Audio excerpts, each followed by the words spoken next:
할렐루야. 이 새벽에 하나님을 찬양하며 예배하게 나오신 성도님들을 주님의 이름으로 축복하고 환영합니다. 함께 시간 기도하며 예배의 자리로 나가도록 하겠습니다. 함께 기도하겠습니다. 하나님, 저희들이 오늘도 주님을 바라봅니다. 저희들이 하루하루 살아가는 삶이 또 쉽지 않은 인생이지만, 삶이지만 저희들의 삶을 주님께 맡길 때에 우리들을 통하여 일하실 하나님을 기대하며 나아갑니다. 우리에게 새 힘 주시며 주의 능력으로 일할 수 있도록, 주의 능력으로 오늘 하루 살 수 있도록 역사하여 주시옵소서. 하늘의 은혜를 허락하실 주님을 기대하며 이 모든 말씀 예수님의 이름으로 기도하옵나이다. 아멘.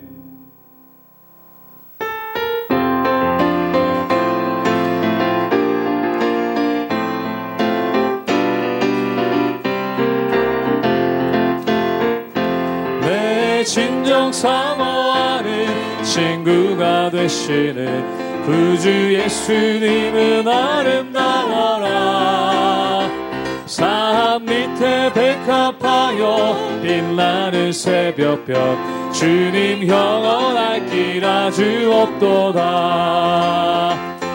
내 맘이 아플 적에 그 위로 되시며 나 외로울 때 좋은 친구라. 주는 저 산 밑에 백합 빛나는 새벽별 이 땅 위에 비길 것이 없도다. 내 맘의 모든 염려, 내 맘의 모든 염려, 이 세상 오락도 주님 항상 같이 하여 주시고, 시험을 당할 때에 악마의 개교를 즉시 물리치사 나를 지키네. 온 세상 날 버려도 주 예수 안 버려 끝까지 나를 돌아보시니. 주는 저 산 밑에 백합 빛나는 새벽별 이 땅 위에 비길 것이 없도다. 내 맘을 다하여서, 내 맘을 다하여서 주님을 따르면 길이 길이 나를 사랑하리니. 물풀이 두렵지 않고 창검도 겁없네. 주는 높은 산성 내 방패시라. 내 영혼 먹이시는 그네 누리고 나 친히 주를 뵙기 원하네. 주는 저 산 밑에 백합 빛나는 새벽별 이 땅 위에 비길 것이요. 내 영혼 먹이시는, 내 영혼 먹이시는 그네 누리고 나 친히 주를 뵙기 원하네. 주는 저 산 밑에 백합 빛나는 새벽별 이 땅 위에 비길 것이 없도. 이 땅 위에, 이 땅 위에 비길 것이 없도다. 아멘. 나 주님의 기쁨 되기 원하네. 내 마음을 새롭게 하소서. 새 부대가 되게 하여 주사. 주님의 빛 비추게 하소서. 내가 원하는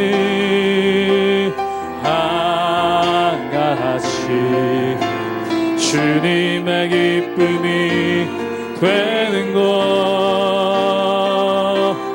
내가 원하는 한가지 주님의 기쁨이 되는 것. 겸손히 내 마음 드립니다. 겸손히 내 마음 드립니다. 나의 모든 것 받으소서. 내 마음 깨끗게 해주사. 나의 맘 깨끗게 씻어 주의 길로 행하게 하소서.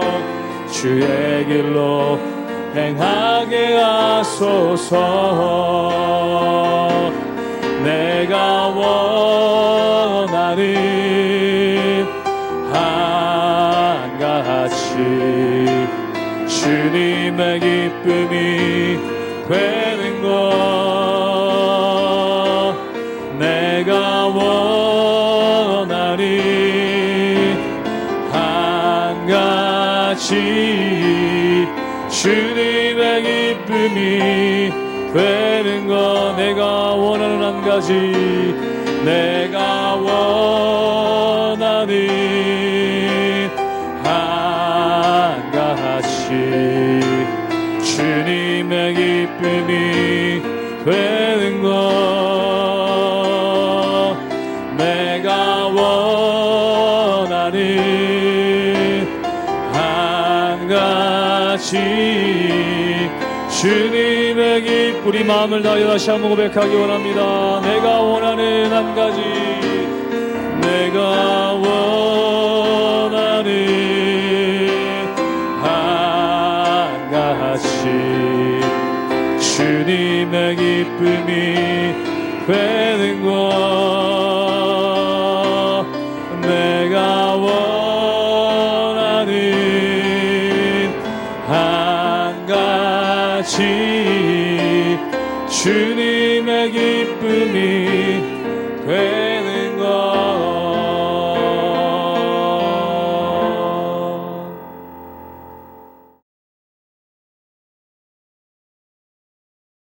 할렐루야. 하나님의 은혜와 평강이 우리 성도님들 삶 가운데 날마다 가득하시기를 주님의 이름으로 축원합니다.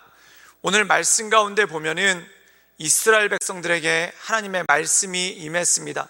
그것은 무엇입니까? 바로 예루살렘의 멸망을 예고하는 하나님의 말씀이 임했죠. 그런데 이것에 대해서 두 가지 반응이 있었던 것을 보게 됩니다. 첫 번째는 이 하나님의 말씀이 임했을 때 그를 두려워하면서 떨고, 또한 자신의 죄를 돌이키려고 하는 그러한 모습이 있었고, 또 하나는 그럼에도 불구하고 자신들의 죄악을 그대로 유지하는 그러한 모습이 있었다는 것입니다. 그런데 이 예루살렘이 멸망한 이유는 불행하게도 두 번째 경우와 같이 자기의 죄를 계속해서 유지하는 그러한 모습이 있었죠. 그 이유는 무엇입니까? 바로 과거에 대한 경험 때문에. 그런데 이 바벨로니아가 예루살렘을 포위하기 전에 몇십 년 전에 히스기야 왕 때도 이 아수르의 군대가 바로 예루살렘을 포위한 적이 있었다는 겁니다. 근데 아수르의 군대가 이 예루살렘을 포위하고 그 기세를 올리다가 결국에는 철수한 그런 예가 있었죠. 그래서 이스라엘 백성들 가운데서는 막연하게도 과거에 아수르가 왔었지만 그들이 우리를 정복하지 못했다라는 그러한 기대를 가지고 오히려 회개하지 않는 그러한 악한 모습을 보이게 된다는 것입니다. 사랑하는 여러분, 그런데 중요한 것이 있습니다. 과거에 어떤 결과가 나왔을 때 그 결과를 나오도록 한 이유가 무엇인지, 또한 원인이 무엇인지를 살펴봐야 될 건 아니겠습니까? 우리가 과거에 아수르를 물리쳤다. 그렇다면 그 물리친 이유가 무엇이겠습니까? 그것은 바로 히스기야를 비롯한 모든 예루살렘 백성들의 눈물 어린 회개가 있었기 때문에 하나님께서 그들에게 다시 한번 기회를 주신 것이죠. 즉 다시 말해서 하나님께 용서를 구하고, 또한 하나님께 자신들의 죄를 돌이켜 회개하며 나갈 때 하나님께서 긍휼을 베푸셨다는 것입니다. 그런데 지금 바벨로니아에 의해서 예루살렘이 포위됐음에도 불구하고 이들은 막연한 기대를 가지고 있는데, 그 기대가 뭐냐면 과거에 아수르를 우리가 물리쳤으니까 이번에도 물리칠 수 있을 것이다 라는 그러한 막연한 기대만을 가지고 나간다는 것입니다. 사랑하는 여러분, 원인이 다르면 결과가 다를 수밖에 없습니다. 즉 다시 말해서 히스기야 때는 왕을 시작해서 모든 사람들이 회개의 눈물을 흘리며 하나님께 용서를 구했지만, 그러나 이 바벨로니아가 포위했을 때는 이 왕의 마음도 강팍하고 많은 백성들의 마음도 강팍해서 하나님께로 오지 않는 그러한 모습이 그 안에 있었기 때문에 그렇다는 것입니다. 사랑하는 여러분, 우리가 과거에 어떤 어려운 문제를 해결했을 때, 또한 우리가 과거에 어떤 큰 고난을 해결했을 때 단지 그것을 해결했다라는 결과에 초점을 맞추는 것이 아니라 왜 그것이 해결되었는가, 즉 하나님의 도우심이 있기 때문에, 또한 우리가 모든 죄를 내려놓고 하나님께 간구하며 나갔던 그러한 일들이 있었기 때문에 고난을 이길 수 있었던 걸 아니겠습니까? 그러므로 우리의 삶 가운데 고난이 닥칠 때 그 고난을 이길 수 있었던 능력이 무엇인지를 곰곰이 생각하고 하나님의 말씀 가운데 굳건히 서나가시는 우리 모든 성도님들 되시기를 주님의 이름으로 축원합니다. 예레미야 36장 1절에서 19절까지의 말씀입니다. 유다의 요시야 왕의 아들 여호야김 제4년에 여호와께로부터 예레미야에게 말씀이 임하니라. 이르시되 너는 두루마리 책을 가져다가 내가 네게 말하던 날 곧 요시야의 날부터 오늘까지 이스라엘과 유다와 모든 나라에 대하여 내가 네게 일러준 모든 말을 거기에 기록하라. 유다 가문이 내가 그들에게 내리려 한 모든 재난을 듣고 각기 악한 길에서 돌이키리니 그리하면 내가 그 악과 죄를 용서하리라 하시니라. 이에 예레미야가 네리야의 아들 바룩을 부르매 바룩이 예레미야가 불러주는 대로 여호와께서 그에게 이르신 모든 말씀을 두루마리 책에 기록하니라. 예레미야가 바룩에게 명령하여 이르되 나는 붙잡혔으므로 여호와의 집에 들어갈 수 없으니 너는 들어가서 내가 말한 대로 두루마리에 기록한 여호와의 말씀을 금식일에 여호와의 성전에 있는 백성의 귀에 낭독하고 유다 모든 성읍에서 온 자들의 귀에도 낭독하라. 그들이 여호와 앞에 기도를 드리며 각기 악한 길을 떠나리라. 여호와께서 이 백성에 대하여 선포하신 노여움과 분이 크니라. 네리야의 아들 바룩이 선지자 예레미야가 자기에게 명령한 대로 하여 여호와의 성전에서 책에 있는 여호와의 모든 말씀을 낭독하니라. 유다의 요시야 왕의 아들 여호야김의 제5년 9월에 예루살렘 모든 백성과 유다 성읍들에서 예루살렘에 이른 모든 백성이 여호와 앞에서 금식을 선포한지라. 바룩이 여호와의 성전 윗뜰 곧 여호와의 성전에 있는 세문 어기 곁에 있는 사반의 아들 서기관 그마랴의 방에서 그 책에 기록된 예레미야의 말을 모든 백성에게 낭독하니라. 사반의 손자요 그마랴의 아들인 미가야가 그 책에 기록된 여호와의 말씀을 다 듣고 왕궁에 내려가서 서기관의 방에 들어가니 모든 고관 곧 서기관 엘리사마와 스마야의 아들 들다야와 악볼의 아들 엘라단과 사반의 아들 그마랴와 하나나의 아들 히드기야와 모든 고관이 거기에 앉아 있는지라. 미가야가 바룩이 백성의 귀에 책을 낭독할 때에 들은 모든 말을 그들에게 전하매 이에 모든 고관이 구시의 증손 셀레마의 손자 느다의 아들 여후디를 바룩에게 보내 이르되 너는 백성의 귀에 낭독한 두루마리를 손에 가지고 오라. 네리야의 아들 바룩이 두루마리를 손에 가지고 그들에게로 오니 그들이 바룩에게 이르되 앉아서 이를 우리 귀에 낭독하라. 바룩이 그들의 귀에 낭독하매 그들이 그 모든 말씀을 듣고 놀라 서로 보며 바룩에게 이르되 우리가 이 모든 말을 왕에게 아뢰리라. 그들이 또 바룩에게 물어 이르되 너는 그가 불러주는 이 모든 말을 어떻게 기록하느냐? 청하노니 우리에게 알리라. 바룩이 대답하되 그가 그의 입으로 이 모든 말을 내게 불러주기로 내가 먹으로 책에 기록하였노라. 이에 고관들이 바룩에게 이르되 너는 가서 예레미야와 함께 숨고 너희가 있는 곳을 사람에게 알리지 말라 하니라. 오늘 말씀 가운데 보면은 유다의 요시야 왕의 아들 여호야김 제4년에 여호와께로부터 예레미야에게 말씀이 임했다라고 말씀하고 있습니다. 그리고 예레미야가 자기가 직접 말씀을 전할 수 없도록 감금되어 있는 상태였기 때문에 그 예레미야가 자기에게 주어진 말씀을 기록을 해서 자신의 서기관인 바룩을 통해서 하나님의 말씀을 전파하게 하죠. 근데 그 말씀의 핵심이 무엇이겠습니까? 우리 함께 예레미야 36장 3절의 말씀을 읽도록 하겠습니다. 제가 읽도록 하겠습니다. 유다 가문이 내게 그들에게 내리려 한 모든 재난을 듣고 각기 악한 길에서 돌이키리니 그리하면 내가 그 악과 죄를 용서하리라 하시니라. 오늘 말씀 가운데 보면 하나님께서 그들을 용서하시는 조건, 즉 다시 말해서 예루살렘이 구원을 얻을 수 있는 방법은 무엇이겠습니까?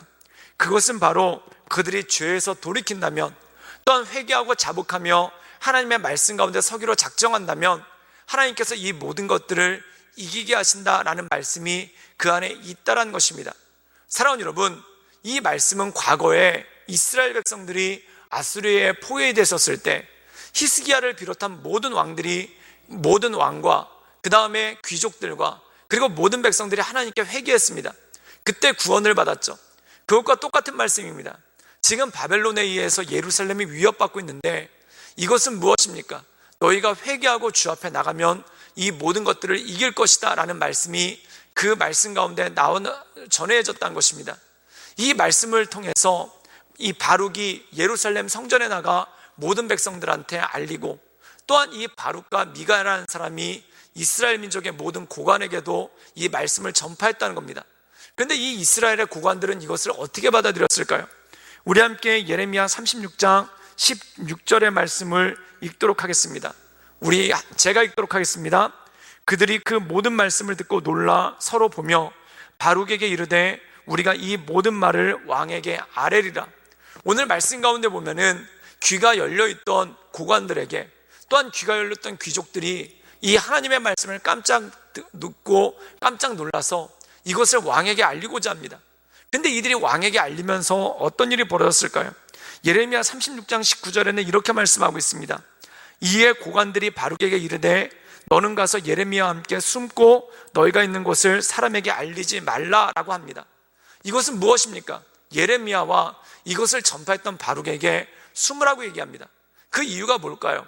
왕이 이 말을 들었을 때, 왕이 이 하나님의 말씀을 들었을 때 그가 회개한 것이 아니라 오히려 예레미야와 그것을 전한 바룩을 죽이려고 하는 그러한 모습이 있었기 때문에 고관들이 예레미야와 바룩의 목숨을 염려해서 그들에게 숨으라고 명하는 그러한 일들이 생겼다는 것입니다. 즉 다시 말해서 무엇입니까? 그들이 죄에서 돌이키지 않았다는 것을 의미하죠. 즉 일부 사람들은 이 예레미야의 말씀을 듣고 하나님의 말씀을 듣고 죄에서 돌이키려는 생각을 가졌지만 대부분의 사람들, 왕을 비롯한 대부분의 사람들이 죄에서 돌이키기는커녕 예레미야를 죽이고 또한 그것을 전해준 바룩을 죽이려고 하는 그러한 모습이 나왔다는 겁니다. 사랑하는 여러분, 예루살렘이 멸망한 이유가 뭘까요? 아수르에게도 포위를 당하고 또한 바빌로니아에게도 포위를 당했는데 아수르 때는 멸망당하지 않았고 바빌로니아 때는 멸망을 당했습니다. 그렇다면 바빌로니아가 아수르보다 훨씬 더 강한 나라이기 때문에 이 예루살렘이 멸망을 당했겠습니까? 그게 아니라는 것입니다. 아수르도 강했고 바빌로니아도 강했습니다. 아수르도 예루살렘이 감당할 수 없었고 또한 바빌로니아도 예루살렘이 감당할 수 없었습니다. 그런데 아수르를 이길 수 있었던 능력은 무엇입니까? 바로 모든 백성들이, 왕으로부터 시작해서 모든 백성들이 회개하고 하나님 앞에 나갔죠. 그렇다면 바벨로니아는 왜 물리치지 못했을까요? 그들이 회개하지 않고 과거에 이겼던 것에 대한 막연한 기대만을 가지고 나갔기 때문에 그렇다는 것입니다. 사랑하는 여러분, 환경은 언제나 똑같습니다. 예전에 고난은 약했는데 지금 고난이 훨씬 더 센 것이 아닙니다. 예전에 고난은 약했기 때문에 내가 이겨낼 수 있었고 지금의 고난은 너무너무 세기 때문에 내가 감당하기 힘든 것이 아닙니다. 언제나 고난은 힘들고 언제나 고난은 어렵습니다. 중요한 건 뭐냐면 내가 문제라는 것입니다. 내가 회개하고 주님 앞에 엎드린다면 우리가 구원받겠지만 내가 회개하지 않고 계속 교만하게 행동한다면 결국 무너질 수밖에 없겠죠. 사랑하는 여러분, 때때로 환경이 문제가 아닐 때도 있습니다. 환경은 과거에도 힘들었고 지금도 힘듭니다. 그런데 그것을 이겨나갈 수 있는 힘은 무엇입니까? 환경이 쉽기 때문에 이겨나간 것이 아니라 그것을 대하는 나의 마음이 중요하다는 것이죠. 즉 다시 말해서 내가 하나님을 붙잡고 하나님을 의지하며 나갈 때 그 모든 어려운 환경들을 이길 수 있는 새 힘과 능력이 우리 삶 가운데 주어질 것입니다. 사랑하는 여러분, 우리 민족에게는 참 어려움이 많았죠. 6.25 전쟁을 시작으로 해서 또한 수많은 일들이 있었고 또한 가장 최근에는 20여 년 전에 IMF라는 것이 있지 않았습니까? 또 2008년도에 때는 전 세계 금융위기가 있었고 또한 지금은 코로나19 바이러스라는 어려움이 있었습니다. 그런데 과거의 것이 지금보다 절대 쉽지 않았습니다. 그런데 그것을 이겨낼 수 있었던 이유는 뭡니까? 우리가 하나님께 엎드렸기 때문에 이겨나갈 수 있겠죠. 그때 하나님께 엎드리고 하나님의 말씀에 순종해서 이겼던 것처럼 지금 오는 이 위기들을, 또한 지금 오는 이 어려움들을 우리가 하나님 앞에 순종함을 통해, 또한 하나님 말씀 가운데 엎드림을 통해 온전히 이겨나가시는 우리 모든 성도님들 되시기를 주님의 이름으로 축원합니다. 함께 기도하겠습니다. 늘 언제나 살수 역사하신 주님, 우리가 주님을 바라보며 주님의 은혜 가운데 그 인도하신 가운데 나갑니다. 주님, 우리의 심령을 붙잡아 주시고 우리의 심령을 강건케 하시사 오직 하나님을 바라보며 하나님의 은혜 가운데 그 인도하신 가운데 우리가 날마다 거할 수 있도록 주님 우리를 붙잡아 주시고 우리 가운데 하나님의 크신 은혜와 권능을 더하여 주시옵소서. 하나님, 환경은 늘 힘들고 환경은 늘 어렵습니다. 그러나 우리가 이길 수 있는 능력은 오직 여호와의 말씀을 의지하며 나갈 때, 하나님의 말씀을 붙잡고 나갈 때 이길 수 있는 줄 믿사오니 날마다 우리에게 새 힘 주시고 새 능력을 허락하여 주시옵소서. 예수님의 이름으로 감사하며 기도드리옵나이다. 아멘.